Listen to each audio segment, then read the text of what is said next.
In trying to understand the current conflict with Iran, I began to think about the rational actor model in strategic thinking. We like to think that strategic leaders make rational decisions about national policy, including war and peace. Sometimes that doesn't seem to be true, and that's the subject of this episode of The Ancient Art of Modern Warfare. I'm Chris Mayer, Colonel, U.S. Cavalry retired, and this series of podcasts is intended to be a kind of war college for everyone, working out the things I think every citizen should know about war to better exercise their responsibilities as citizens and hold their elected officials accountable for their decisions about war and peace. Reason, probability, and passion. This is Clausewitz's Trinity of War. Passion, expressed as a sense of violence, hatred, and enmity, mainly concerns the people. And if you find that hard to believe, think of the rise of populism among the various nations of the world today. Violent protests, the drive to identify an enemy, an entity, or persons outside of the collective at which to express their anger or frustration. Probability is the domain of the military. No military action has a certain outcome. It is like the professional gambler, a matter of calculating odds, applying resources and tactics to maximize the possibility of achieving tactical success, and applying victories and setbacks to maximize the likelihood of strategic victory. Both of these, passion and chance, are directed by governments to achieve the ends of policy. Clausewitz assumed that governments would make policy based on rational thought and a cost-benefit analysis. Reason, therefore, is the domain proper to government. This includes the decision of going to, prosecuting, and eventually ending war. The idea that governments make policy based on rational decision-making is not unique to Clausewitz or military thought. It's the foundation of the rational actor model in policy decision-making. This has been the primary model for managing foreign policy since the 1940s. This model assumes that states identify a desired end state, analyze probable benefits and consequences of alternative courses of action to achieve that end state, and then selects and pursues the course of action most likely to achieve the self-interest of that state at an acceptable cost. I first learned about the rational actor model when I was a student of the Army's Command and General Staff College. I objected. I said that history indicates that decisions by states in going to war and directing policy in the execution of that war rarely seemed rational. As just one example, immediately prior to World War I, Germany and Great Britain were each other's primary trading partners. They were also closely allied at the head of state level, with Queen Victoria being grandmother to the monarchs of both countries. War between them would have been irrational, as it would have severed cultural ties and destroyed both economies, which it did. I was basically told to shut up and color. It was the model we used because you can't predict the likely actions of an irrational actor, so we assume that governments will act rationally, including our own. Still, the world seems full of irrational actors who act unpredictably and seemingly in ways that are contrary to the best interests of their people and country, sometimes including our own government and those of our allies. In that kind of world, is the rational actor model the most rational tool for developing national strategy? There are modifications to the rational actor model to account for policy decisions by some states that are less than optimal, while not being completely irrational. In various ways, these address the reality that national policy, to include policy about war and peace, is rarely made by a single individual, such as a head of state. Competing interests among these policy makers affect all aspects of the decision-making process. For example, given the close ties that existed among the European monarchs during the First World War, once war broke out, one could presume that they could have found a path to an acceptable peace. Such a proposal was worked out among them, which would have ended the war in 1915. By the early 20th century, however, the era of monarchs making policy was over, and the passions of democracy continued the war.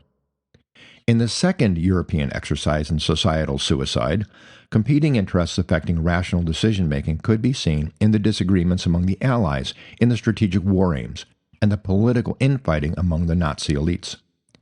In our own government today, think of the disagreements or disconnects between the State Department and the Defense Department on almost everything, or even within each of these departments, which inhibit making timely and accurate analysis or decision-making.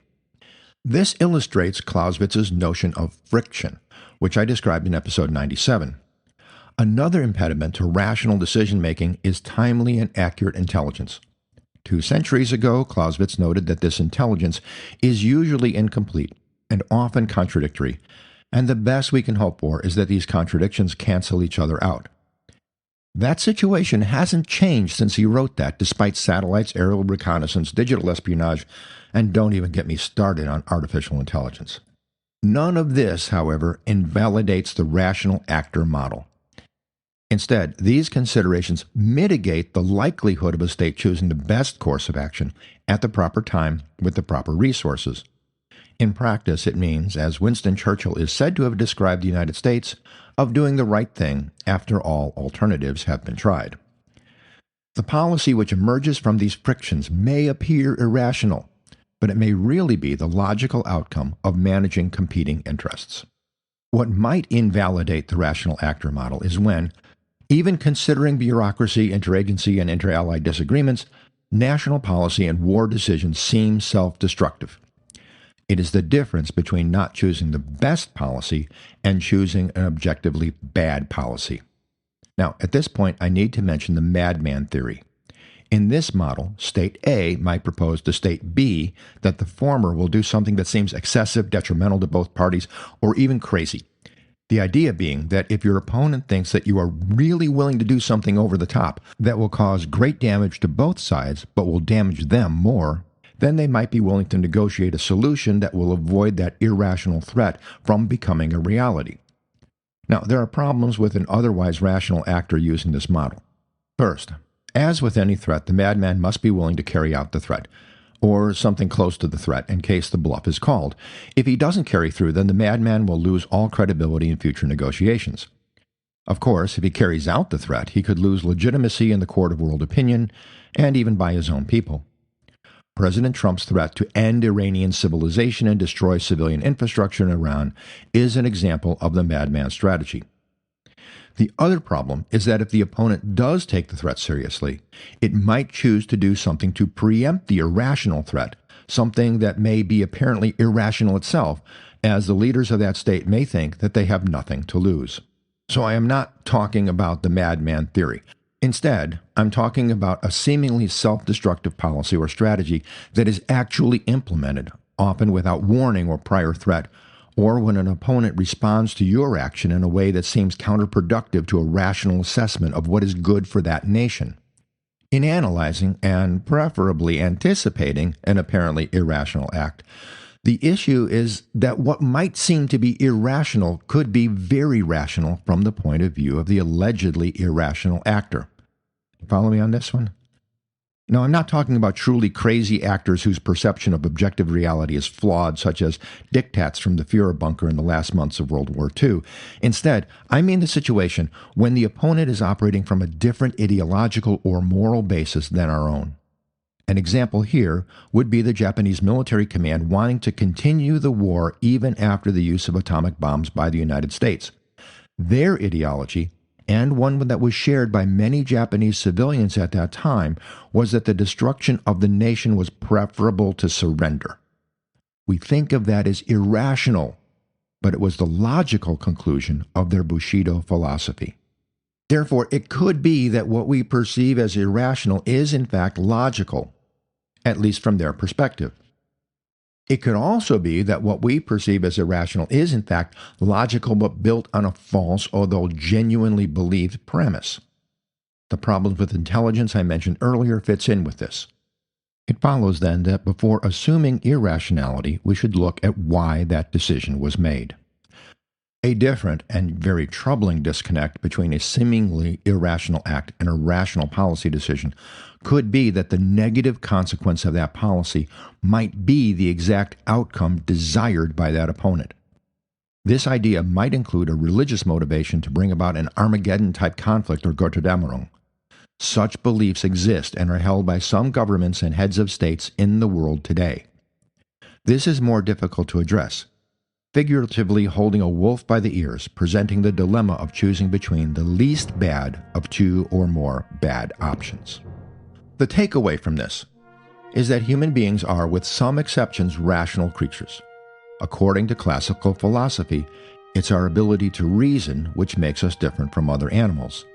The catch is that different human cultures operate from different value sets, and what seems irrational to one might seem completely rational to another. These different value sets exist between and even within nations and among the political elites of a state. If we pursue policies that do not account for these differences, then we should not be surprised when our rational decisions have seemingly irrational outcomes.